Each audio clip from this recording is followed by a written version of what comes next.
오늘 우리에게 주신 하나님의 말씀 계속해서 우리 창세기 17장 15절에서 21절에 있는 말씀입니다.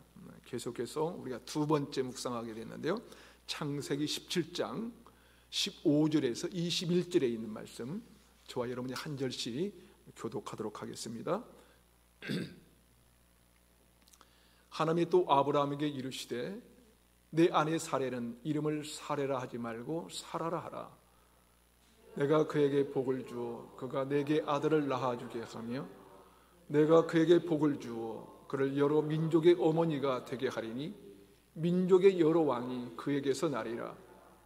아브라함이 엎드려 웃으며 마음속으로 이르되 100세 된 사람이 어찌 자식을 낳을까? 사라는 90세니 어찌 출산하리요 하고 아브라함이 이에 하나님께 아뢰되 이스마엘이나 하나님 앞에 살기를 원하나이다. 하나님이 이르시되 아니라 내 아내 사라가 내게 아들을 낳으리니 너는 그 이름을 이삭이라 하라. 내가 그와 내 언약을 세우리니 그의 후손에게 영원한 언약이 되리라. 이스마엘에 대하여는 내가 내 말을 들었나니 내가 그에게 복을 주어 그를 매우 크게 생육하고 번성하게 할지라. 그가 12두령을 낳으리니 내가 그를 큰 나라가 되게 하려니와 함께 읽습니다.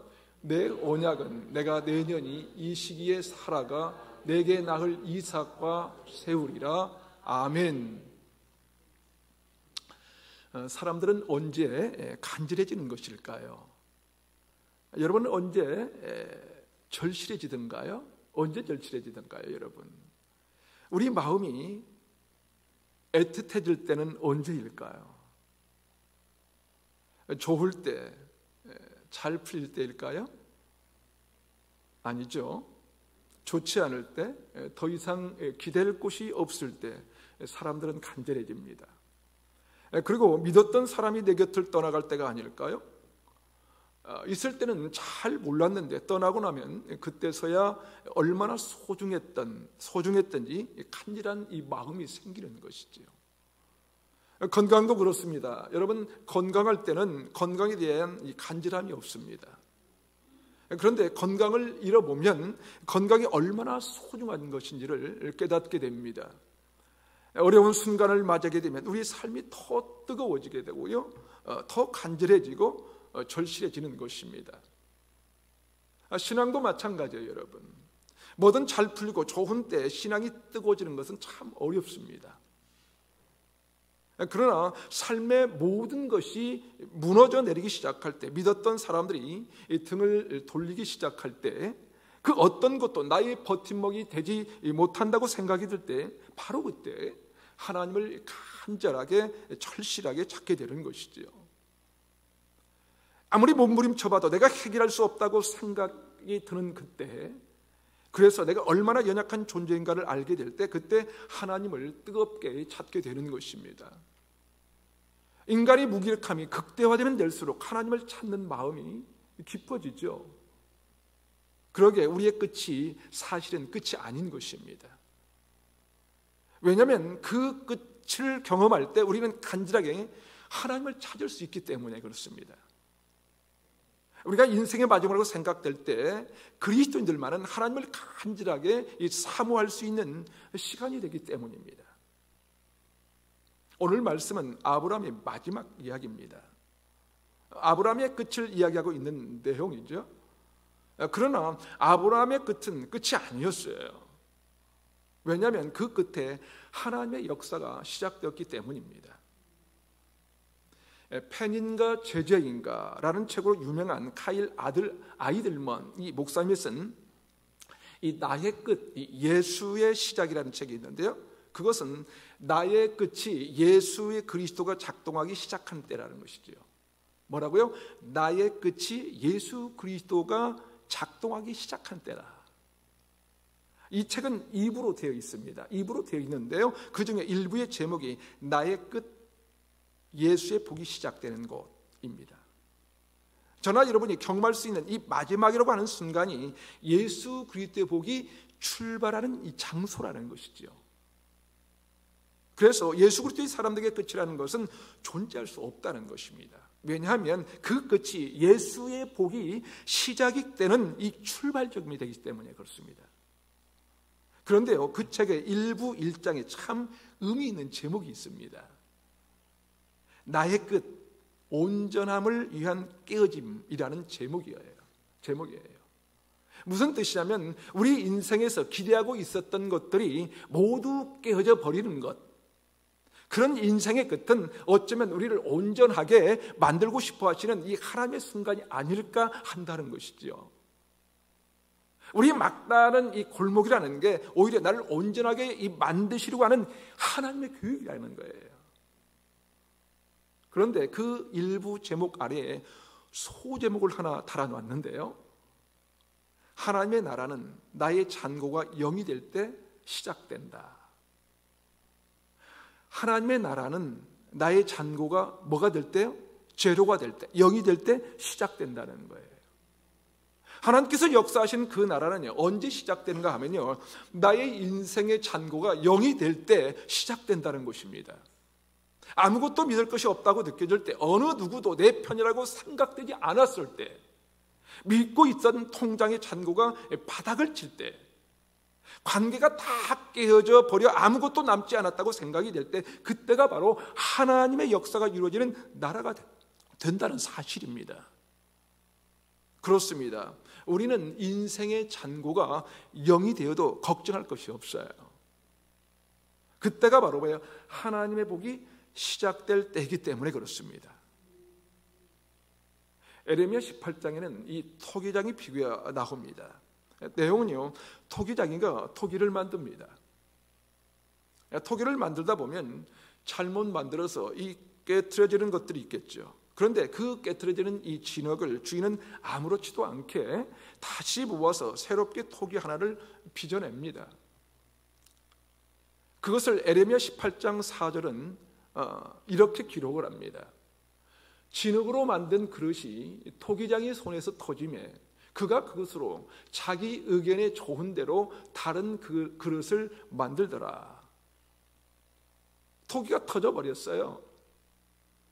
만들다가 귀퉁이가 날아가 버렸어요. 그런데 그 터져버린, 만들다가 쓸모가 없게 되어버린 그 흙을 다시 어떻게 모아다가 자기 의견대로, 자기 생각대로, 자기 계획대로 다시 그릇 하나를 만들어냈다는 것입니다.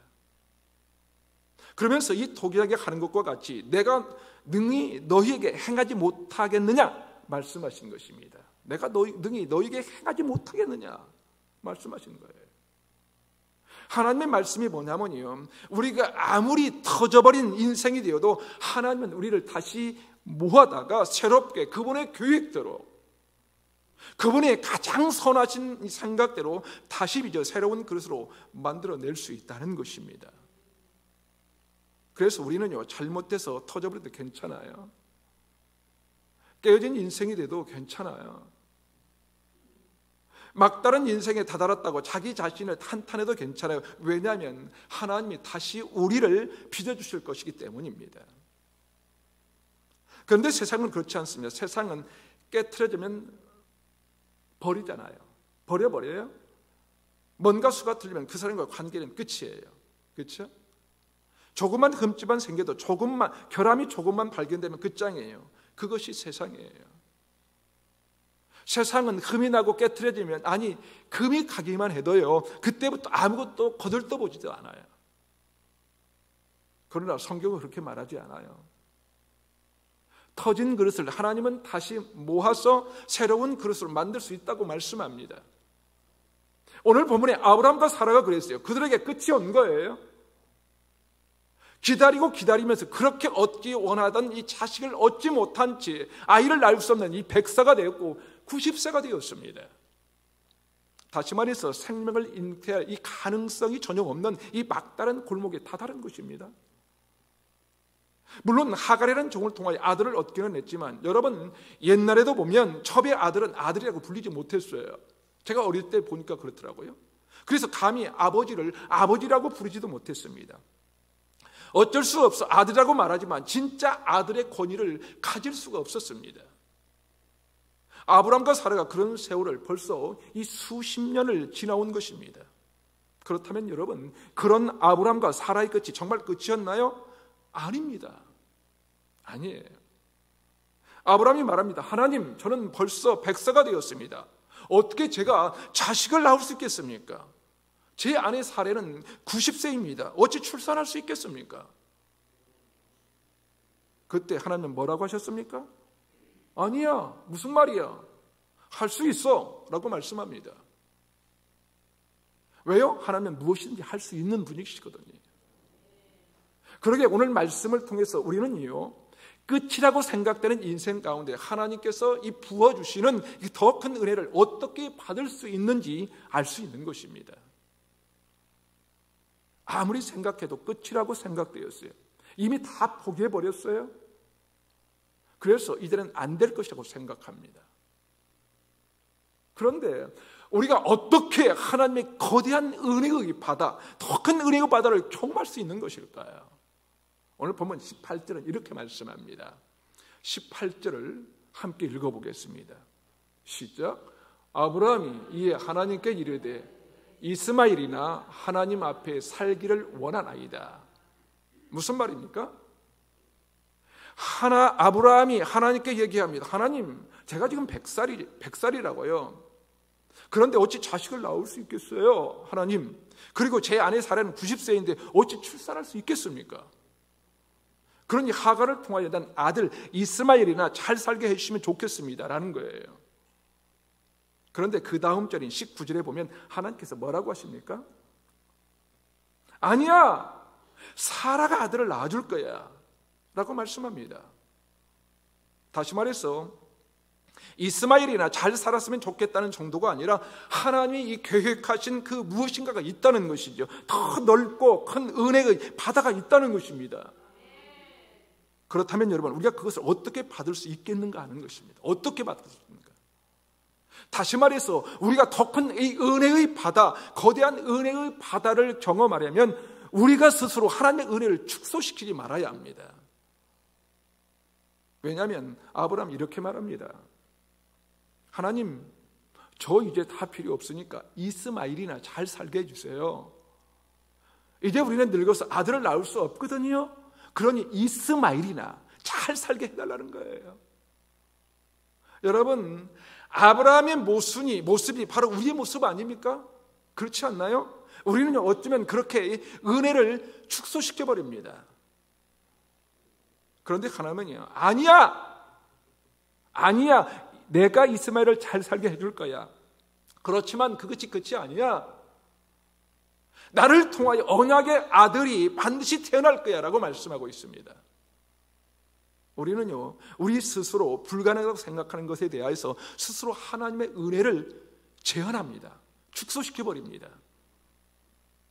에이, 제가 100세나 됐는데 뭔 아들을 낳을 수 있을까요? 됐어요, 하나님. 이스마엘이나 잘 살게 해주세요 라고 하는 것입니다. 자꾸 은혜를 축소하려고 합니다. 하나님, 지금까지 안 되는 걸 보니까 이제는 정말 안 될 것 같습니다. 안 돼요. 자꾸 곁길로 가는 저 자식이 돌아오기를 내가 몇 년이나 기다려줬는데 아직도 안 되더라고요. 안 돼요. 이제는 어려울 것 같습니다 라고 하는 거예요. 우리 사업장이 이렇게 버티고 있는데 회복의 기미가 없는데요. 이제 정말 안 될 것 같습니다. 이게 끝인 것 같아요. 그러니 그냥 먹고 살기나 해주세요 라고 말하는 것입니다. 그런데 여러분, 하나님은 어떤 분이신가 하면요, 우리가 스스로 은혜를 제한하지 않는 한 하나님은 끊임없이 엄청난 것들을 이루실 분인 것입니다. 엄청난 것들을 이루시는 분이에요. 여러분은 어떻습니까? 여러분 스스로 하나님의 은혜를 자꾸 축소시키고 있지는 않으십니까? 여러분, 내가 못한다는 이유로 하나님의 더 큰 은혜를 소멸하려고 하는 것이죠. 우리가 아까 부른 이 찬양의 가사가 무엇입니까? 여러분, 그냥 부르면 안 돼요. 전능하신 나의 주 하나님은 능치 못하실 전혀 없네. 불가능한 일 행하시고 죽은 자를 일으키시니 그를 이길 자 아무도 없네. 주의 말씀 의지하여 깊은 곳에 금을 던져 오늘 그가 놀라운 일을 이루시는 것 보라. 주의 말씀 의지하여 믿음으로 금을 던져 믿는 자에게는 능치 못함이 없네. 아멘. 여러분, 이 찬양의 가사를 그대로 믿으십니까? 정말 믿으십니까? 그렇다면 여러분, 우리 하나님은 어떤 분이세요? 우리가 믿는 하나님은 전능하신 분이십니다. 불가능한 일을 행하시는 분이십니다, 여러분. 그런데 우리는 자꾸 하나님의 은혜를 축소하는 경향이 있어요. 축소하는 경향. 하나님 안 될 것 같아요. 하나님, 그러니 이스마엘이나 잘 살게 해주세요. 하나님, 저 자식은 틀려먹었어요. 그러니 작은 아들만이라도 잘 살게 해주세요. 자꾸 그렇게 말하면서 우리는 하나님의 더 큰 은혜의 이 바다를 막으려고 하는 것이죠. 여기에 나오는 여러분 중요한 게 있어요. 이스마엘 이나에서 이 이나라고 하는 이 이나라고 하는 히브리어 단어의 뜻을 보면요, 이 인간의 욕구, 이 욕망, 이나, 그리고 소망, 이 간청, 그런 뜻이 담겨져 있습니다. 다시 말해서 이스마엘이라고 하는 것에 내 욕망을 가둬버리는 거예요.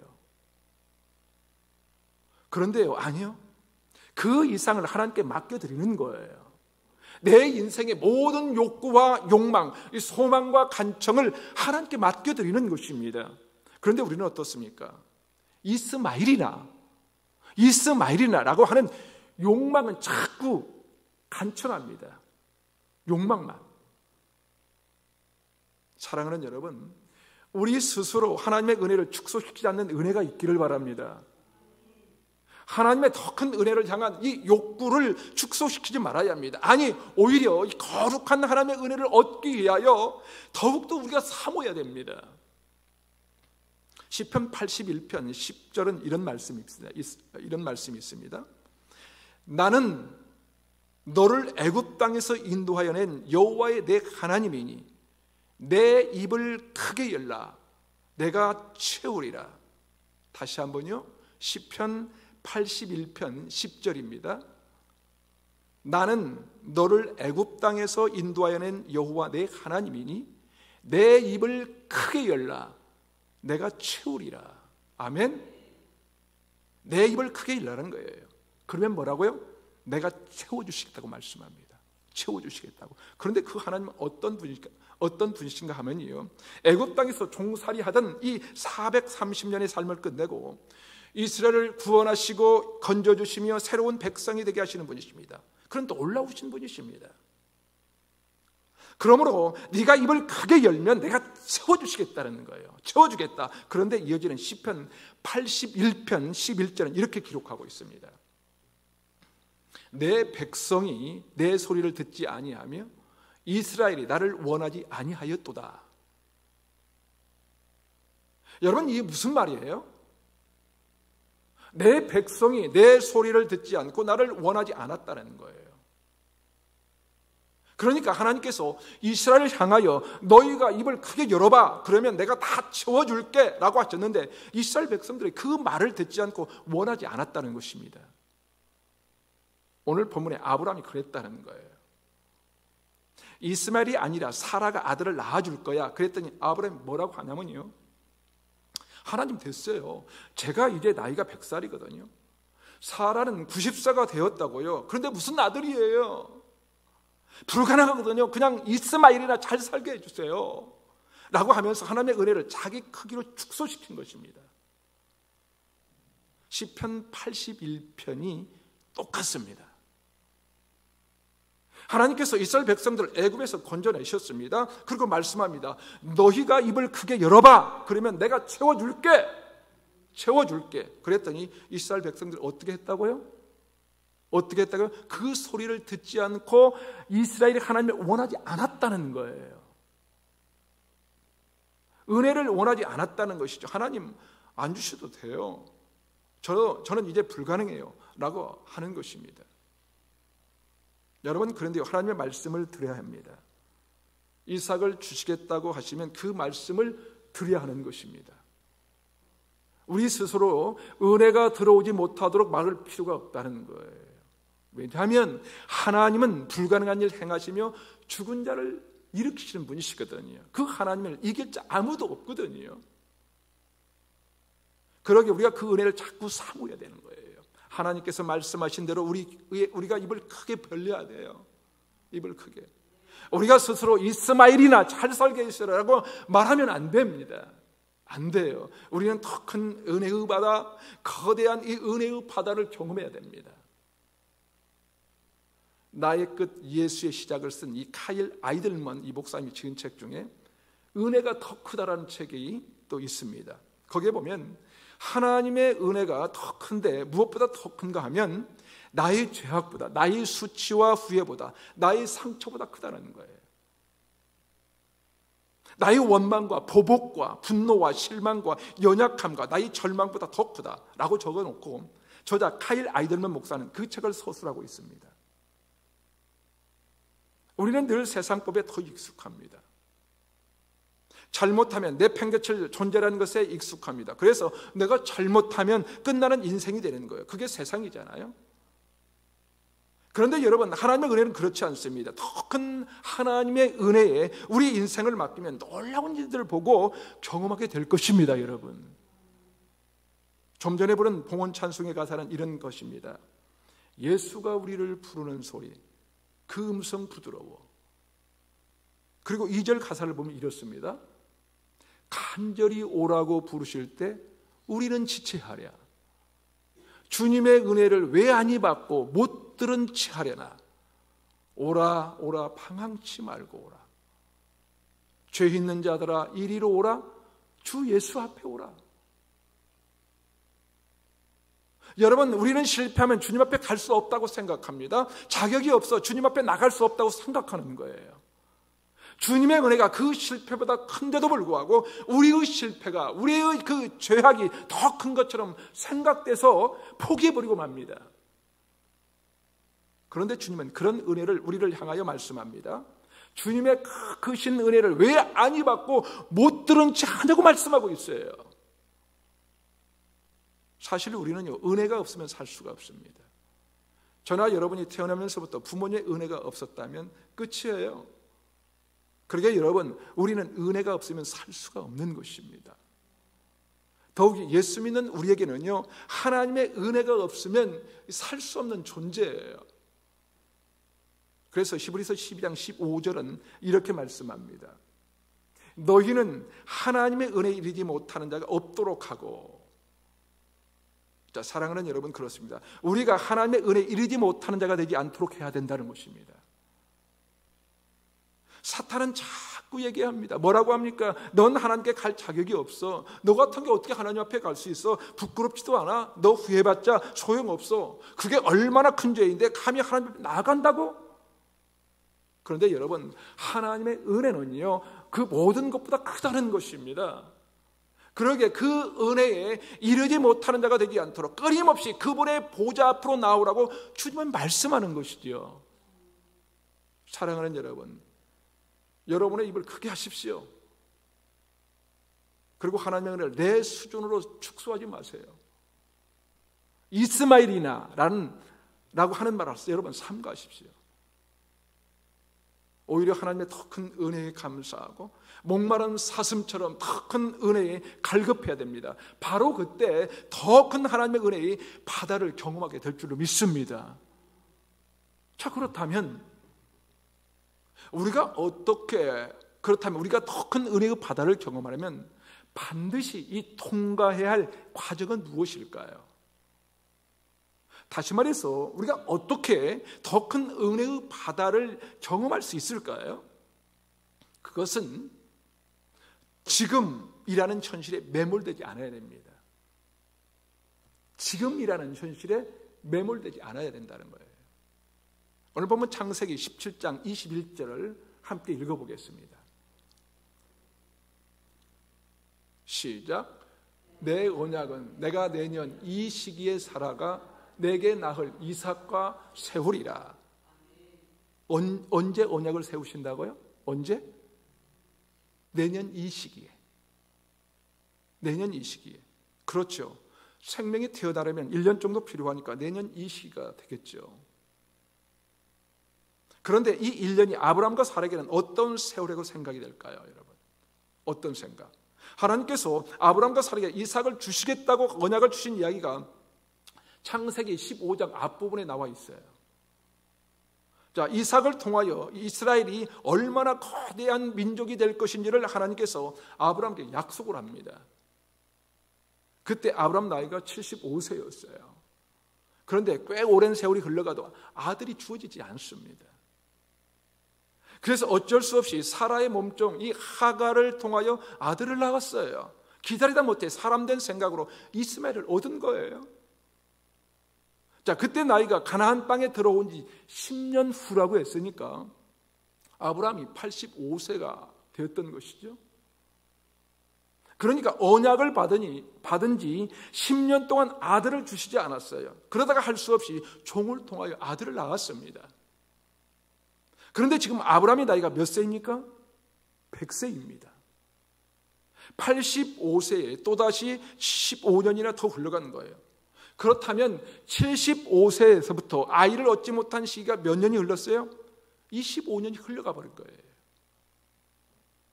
25년 동안 주시지 않은 하나님이 내년 이 시기에 아들을 얻으리라, 그런 말을 들으면 여러분은 믿을 수 있습니까? 한번 생각해 보세요. 그게 정말 1년이라고 생각이 들까요? 이들에게? 아니면 또 다른 수십 년이라고 생각이 들까요? 이렇게 생각하지 않을까요? 아니, 하나님 1년 후에 주시려면 옛날에 주시지 왜 내년에 주시겠다는 것입니까? 도대체 왜? 지금까지 달라고 몸부림쳐 온 시간이 25년이 흘렀는데 지금 또다시 1년 후에 주시겠다고요? 여러분, 여기에 1년은 단순한 1년이 아닙니다. 여러분, 어쩌면 아브라함과 사라에게는 또 다른 수십 년의 그 의심하고 있었지도 모릅니다. 수십 년을. 그런데요, 예수 믿는 사람이 더 큰 하나님의 은혜를 경험하려면 미래의 이 불확실성 속에서도 하나님을 붙들어야 됩니다. 하나님을. 이 1년이란 시간은 정해진 기간처럼 느껴진 것이 아니라 불확실한 미래인 것입니다. 불확실한 미래. 언약을 받은 지 25년이라는 세월을 보낸 아브라함과 사라에게는 그런 마음이 있지 않았을까요? 주시려면 진작에 주시지, 여태까지 안 주시다가 갑자기 1년 후에 주시겠다니 무슨 말이야. 미래에 대해 도저히 확신할 수 없는 1년인 것입니다. 그런데 그 시기를 통과해야지 하나님께서 더 큰 은혜를 경험할 수 있는 것입니다. 하나님의 더 큰 은혜. 그렇습니다. 아브라함이 의구심을 가지고 따지는 것은 당연한 거예요. 당연한 것이죠. 저라도 100살이 되어도 생명을 주실 수 있다면 지금 주시지 왜 또 1년이나 기다리고 하시는 거냐고 반문하고 싶지 않겠습니까, 여러분? 여러분, 우리 그리스도인들이 주의할 것이 바로 그거예요. 바로 그거. 현실이란. 이 현실이란. 다시 말해서 지금에 파묻혀 살지 않도록 주의해야 됩니다. 지금. 우리는 그렇게 생각합니다. 아니, 지금까지 안 주시면서 뭘 내년에 주신다고 그래? 라고 생각합니다. 그렇지 않나요? 그런데 여러분, 우리가요, 지금이라는 현실에 매몰되지 않아야 됩니다. 그냥 하나님이 말씀하시면 그래, 내년에는 확실하게 주시겠지라고 믿어야 합니다. 내년에. 지금 이 현실에 너무 매달리지 말라는 거예요. 해주시면 지금 해주시지 왜 또 1년이나 기다리는 거야? 라고 말하는 것이 아니라 하나님의 이 또 다른 1년이라는 그 말씀을 어떻게든 붙잡아야 된다는 거예요. 붙잡아라. 18절에 보면 하나님께서 사라에게 말씀합니다. 내년 이맘때쯤에 너를 통하여 아들을 낳을 거야. 그것은 정말 황당하고 불확실한 것 같지만 그것을 믿고 붙잡을 때 하나님의 놀라운 역사가 이루어진다는 것입니다. 그러게 여러분, 우리의 믿음의 여정은 늘 시간과의 싸움이에요. 시간과의 싸움. 어쩌면 성급함과 싸움이라고 해도 과언이 아니죠. 어쩌면 지금 이 현실과의 싸움일지도 모릅니다. 이왕이면 지금 해주시지. 하나님의 능력이 있으신데 왜 내년까지 기다리고 하시는 거야? 생각할 수 있지 않겠습니까? 그러나 여러분, 예수 믿는다는 것은 시간의 터널을 통과하면서 인내를 배우고요, 성급함의 노예가 되지 않는 거예요. 성급함의 노예가. 오히려 그렇게 하나님께 점점 더 가까이 나아가는 것입니다. 사랑하는 여러분, 우리가 언제 절실해집니까? 여러분, 언제 절실해져요? 없을 때, 모자랄 때, 내 힘으로 안 될 때 우리는 절실해지는 거예요. 바로 그때 하나님을 만나면 하나님은 우리에게 더 큰 은혜의 바다를 경험하도록 역사하신다는 것입니다. 그렇게 될 때 아브라함은 마침내 누구를 얻게 되었습니까? 이삭을 얻게 되었습니다. 여러분, 이삭의 뜻이 뭔지 아십니까? 이삭의 뜻이 뭐예요? 바로 웃음이라는 뜻이에요. 웃음이라는 뜻. 아브라함의 속으로 웃음이요. 100세가 된 내가 어떻게, 90세가 된 아내가 어찌, 그죠? 아브라함과 사라 어떻게, 어찌 아들을 낳을 수 있겠는가 생각했어요. 그런데 이삭의 또 다른 뜻이 있는데 바로 즐거움이라는 뜻입니다. 즐거움. 불확실함 속에서도 하나님을 자꾸 붙들기 시작하면요, 즐거움의 웃음을 주시는 분이라는 것이지요. 그러게 여러분, 미래가 불확실한 것 같아도 우리가 하나님을 굳게 붙잡고 살아갈 때 하나님은 반드시 우리에게 즐거움의 웃음을 주시는 분이십니다. 우리가 현실만 바라보는 것이 아니라 소망을 가지고 하나님을 붙잡고 간절히 우리가 사모하면 하나님은 반드시 우리에게 즐거움의 은혜를 주실 것입니다. 아니, 불가능하다고 생각되는 것을 뛰어넘는 크신 은혜를 우리에게 허락해 주실 것입니다. 그 큰 은혜, 더 큰 은혜의 바다, 거대한 은혜의 바다를 삶의 구석구석에서 누리며 사는 우리 루야교의 모든 성도들의 삶이 되시기를 주님의 이름으로 축원합니다. 아멘.